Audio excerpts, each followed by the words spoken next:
Welcome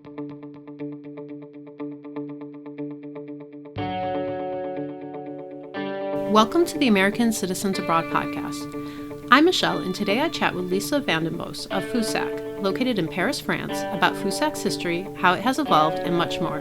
But first we chat with ACAGF's chairman, Charles Bruce, about the recent webinar, Parting the Veil, Analyzing the Revenue Effects of RBT.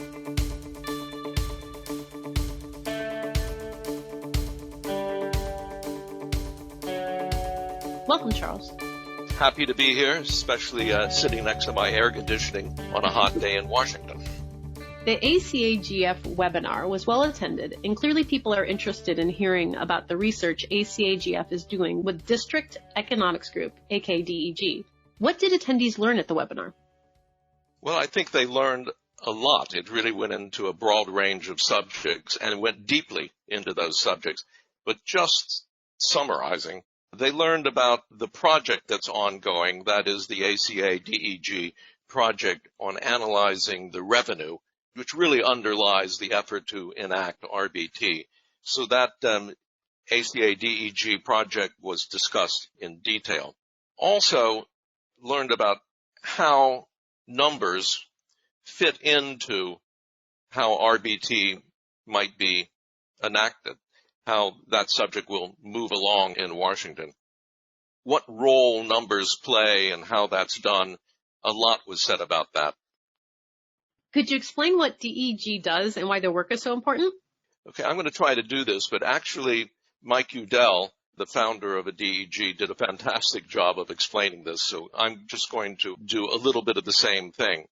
DEG is a Washington-based economic consulting group. Their specialty, their focus is really working on projects just like this that involve revenue numbers for legislation that's coming through Congress. So if a group like pharmaceuticals or oil or somebody like that is working on subjects and they need data and numbers to explain their proposal, what underlies their proposal, that is what DEG does. Why is that so terribly important? Because numbers really drive the exercise in many ways. Briefly, Congress and Treasury want to know, how do the numbers fall out? What is a proposal going to cost? Who does it hit? Who does it not hit? Things like that. The numbers are terribly, terribly important. And DEG, frankly, is one of the best in the community. There are other pockets in the large accounting firms, but they tend to have conflicts. But there are very, very few groups that do what DEG does, and speaking for myself, I think none do it as well as DEG does. At the webinar, Mike Udell of DEG spoke about what data and information will be important to the key committee that would consider RBT, residence-based taxation, legislation. Could you tell us more about this? Happy to. Again, this is difficult to summarize because really there's a whole range of data that's important. But some examples are, starting at the top, the numbers for how many U.S. expats, Americans overseas, how many are there? How many of them are taxpayers? Where are they located? What does their revenue picture look like? All of that in detail is the type of data that we're working with, and it's the type of data that the committees are interested in, actually very interested in. And I'll just say this, that there are good data sets, as they say, elsewhere, particularly in Treasury, in Joint Committee, in Office of Tax Analysis, in particular Treasury. But on this subject, data on Americans living abroad, I will say that the ACADEG database is actually the best. It is the most finely tuned. It is the most developed data set. We gather it from different places. What proves that, I think, is that other groups, including groups in government, come to us to look at that data and to pivots about that data. ACAGF received lots of questions during the webinar. What were people most interested in or concerned about in regards to RBT? Well, you were right.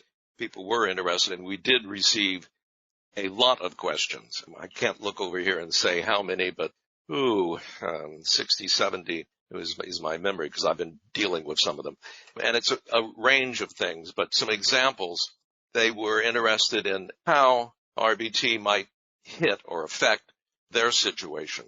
And in particular, this type of income or that type of income, for instance, a pension income, U.S. source pension income, foreign pension income, things like that. So how would it affect me was one set of questions.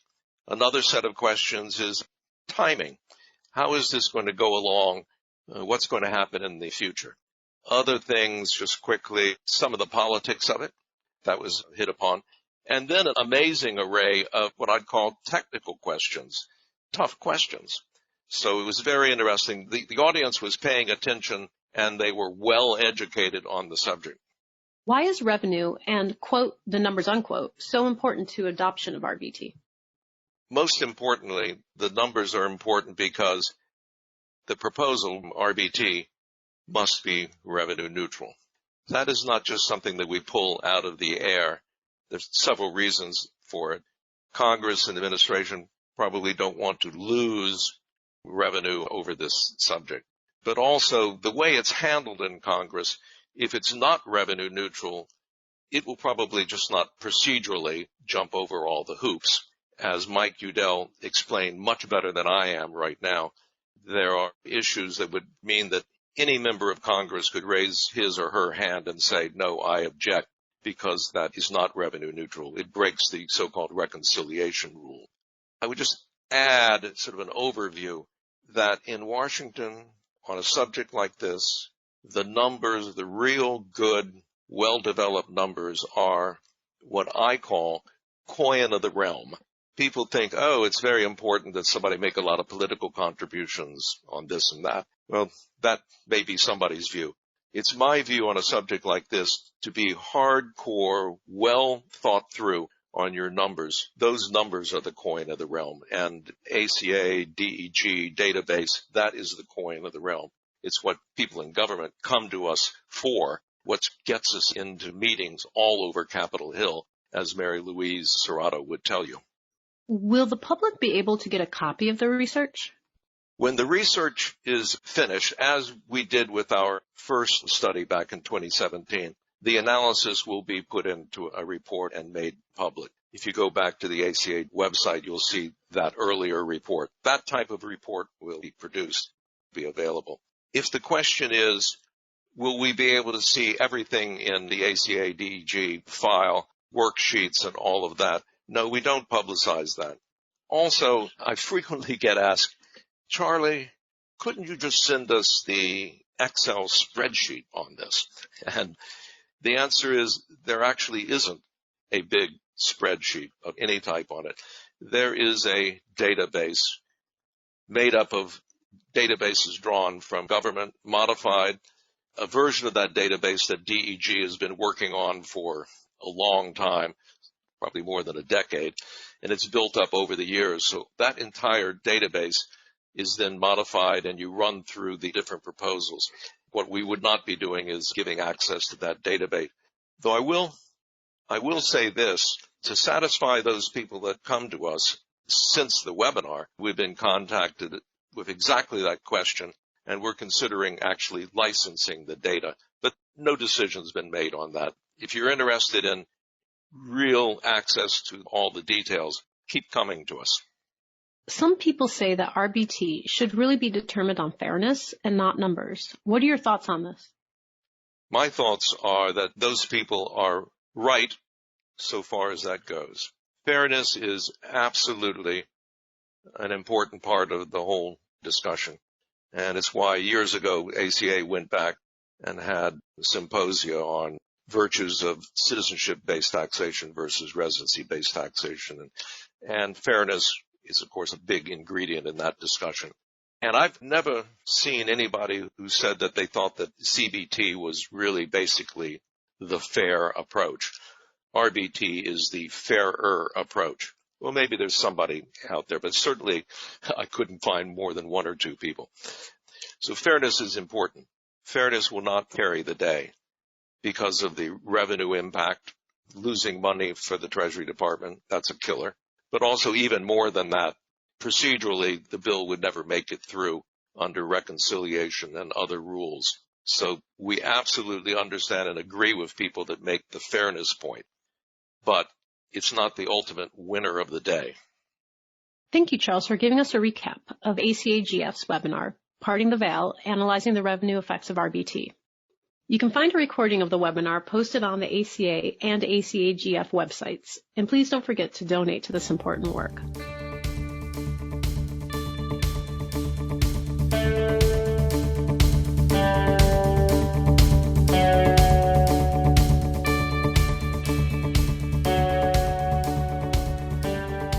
Welcome, Lisa. Thanks for joining us today.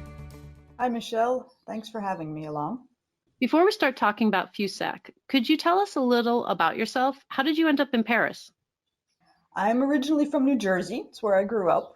My husband is from Kalamazoo, Michigan, but we actually met in Paris. I was on a junior year abroad, and he was a graduate student, and we met there.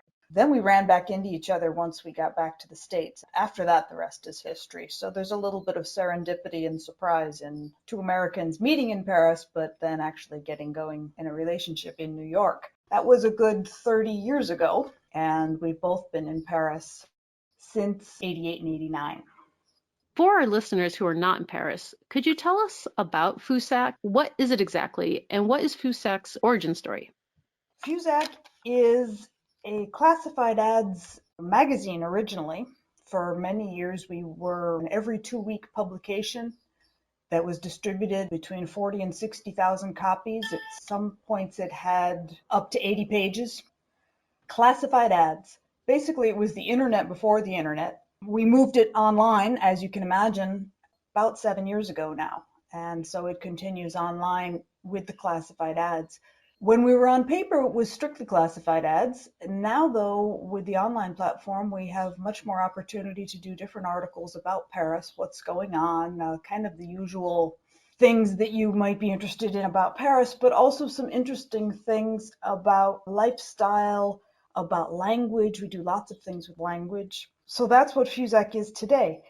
As far as the origin story, that's John, that's my husband, who had the idea when he was studying in New York, as I said, and he read an article one day while he was waiting for the dot matrix printer to go back and forth and print. He had time to read. And he read an article about a gentleman who was starting a baseball magazine using this new technology called desktop publishing, which allowed the everyman to produce a magazine by having their own software, whereas previously it was cost prohibitive because you had to pay people to do the page layout for you. So he had this idea to come back to France and set up a business organizing all of the little classified ads that were all over the city on different bulletin boards for English teaching, for plumbers, for babysitters, etc. There were bulletin boards, for example, at the American church that were just covered with little pieces of paper with people's phone numbers on them. And you didn't know if your advertisement was going to be there 5 minutes after you put it up. Somebody might come and use the back of it to put up their own ad or cover it up, or somebody would want to keep your phone number. Instead of copying it, they'd tear it down. And so John said, there's a better way to do this, and desktop publishing is it. And what does the acronym FUSAC stand for? That's a good question. The F is France, USA, and C for context. That's what we called it originally. Very soon it morphed into FUSAC. Words ending with AC, or proper nouns, I should say, ending with AC are very common around in the Bordeaux region. Now, we're not in the Bordeaux region, but it made it really easy for French people to just simply call it FUSAC. And the French just love acronyms. So there we are. We ended up with an acronym that we hadn't planned, but there it is. And what is Bill and Rosa's book room, and what is the backstory with it? The book room is really quite recent. We just started it last year, just before the COVID hit. It came about as we had extra space in our office after having switched the magazine to the internet. We didn't need all of the same people anymore, and so we had some room.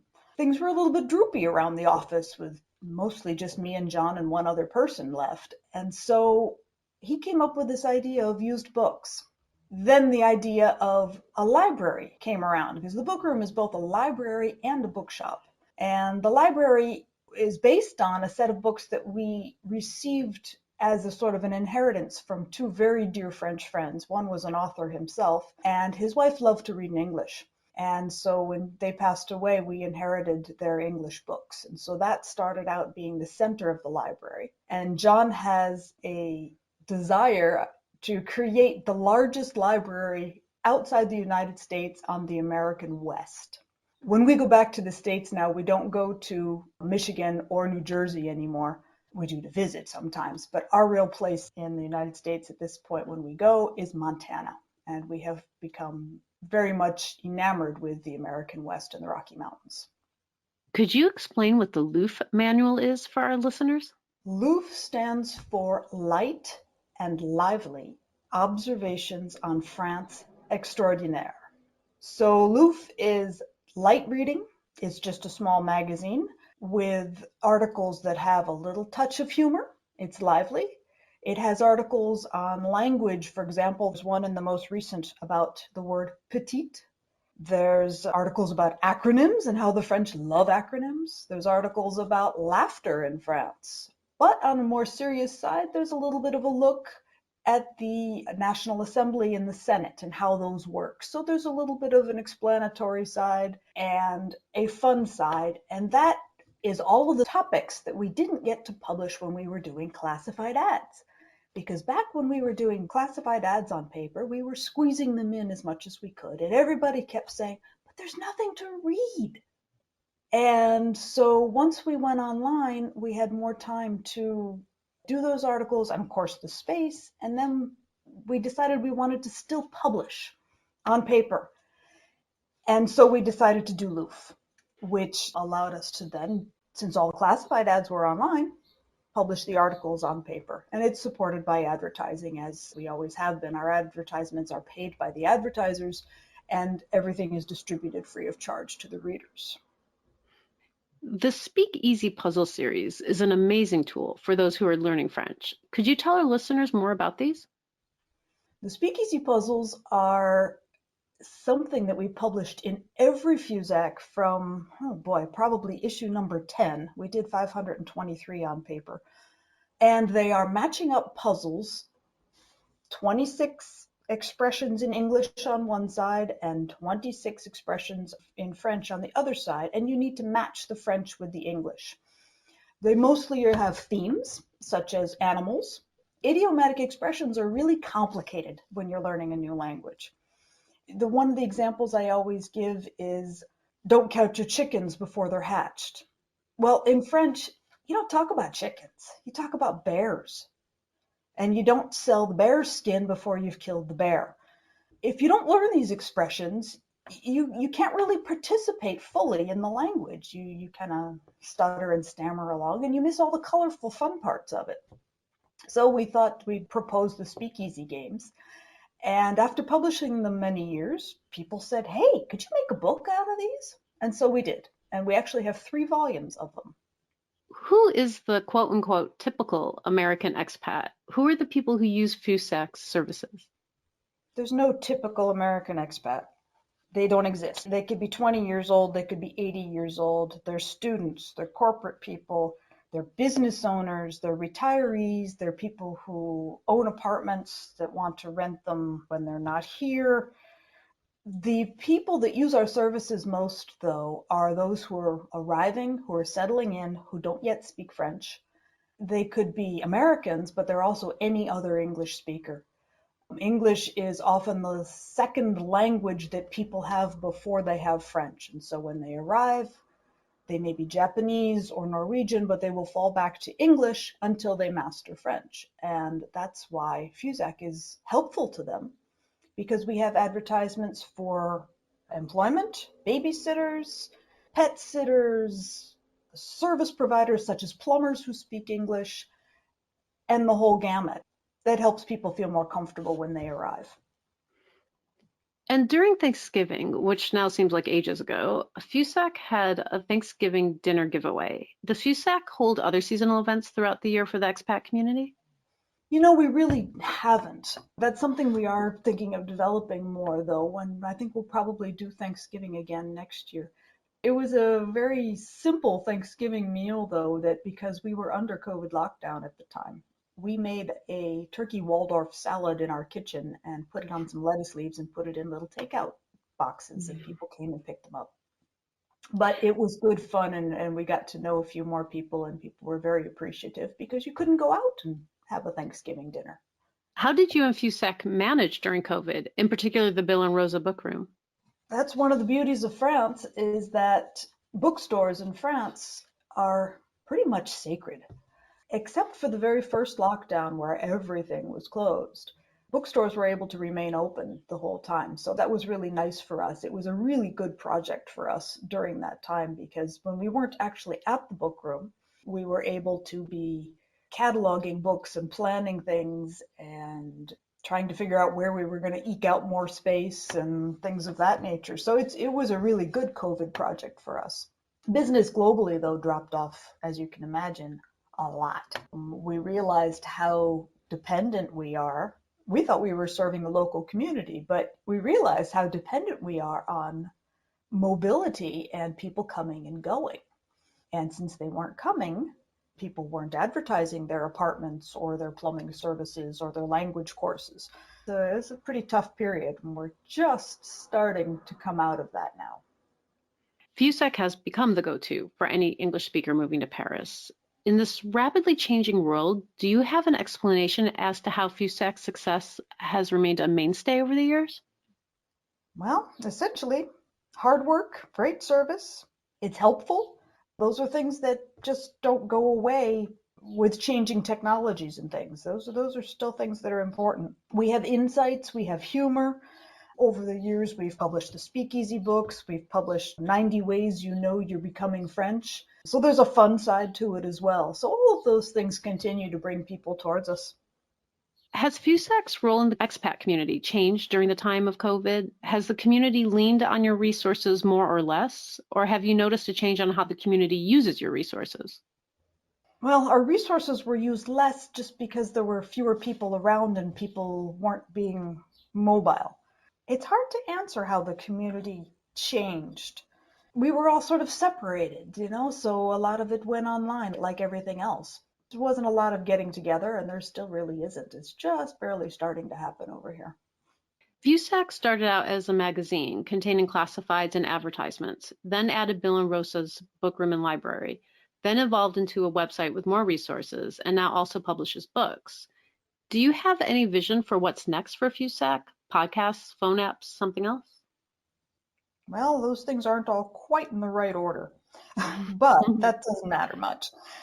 We have just recently redeveloped our website, modernized it after, I think we're on our third, if not fourth version of the website now. That's kind of an interesting thing that has to be brought forward every once in a while. We're very happy to have that done. That was also a good COVID project. While we were at home, our webmaster was actually at home too because he travels an awful lot. We were actually all sedentary separately and made it work. As far as podcasts and things, that's not on our radar right now. We're working more on developing the book room since it is still young. We hope to have more events with the book room, a book club where people will get together and speak English and French. That's one thing that people are constantly looking for. The French people want to speak English. The English speakers want to speak French. And believe it or not, you don't have a lot of opportunities to do that on a casual basis in Paris. I mean, there's a Turkish gentleman who comes into the book room all the time, and he speaks pretty good English. Where he works at, I think it's either Renault or at the OECD, they speak English all the time. Even with his colleagues, he's not speaking French. So he's really finding it hard to have an opportunity to speak French. So we're trying to work out how we can have an interactive discussion around books. And do you have any new publications coming out soon? Well, we're hoping for a new Loof in 2022. That was another aspect of COVID, is that the 2020 Loof magazine, this is an annual publication, or it's supposed to be. The 2020 magazine didn't get distributed because there were no place to distribute it, with the restaurants and the bars and all that closed and very few people going out and picking up copies. We still have a certain stock of that we're going to finish, and we're hoping at the beginning of 2022 to do a new Loof. It's a project that we really enjoy, so I think there'll be another one coming out in the beginning of the year, which means we'll have to start that in a few months. It's coming up fairly fast. Great. Thank you, Lisa, for joining us today. The American Citizens Abroad podcast is a monthly podcast that is published the second Tuesday of each month. It is edited and produced by me, Michelle, and is a product of American Citizens Abroad. You can find us on Twitter at ACA_podcast, on Facebook at American Citizens Abroad Podcast, or you can email us at podcast@americansabroad.org. Remember, give us a good rating on Apple Podcasts so other Americans living abroad can find us.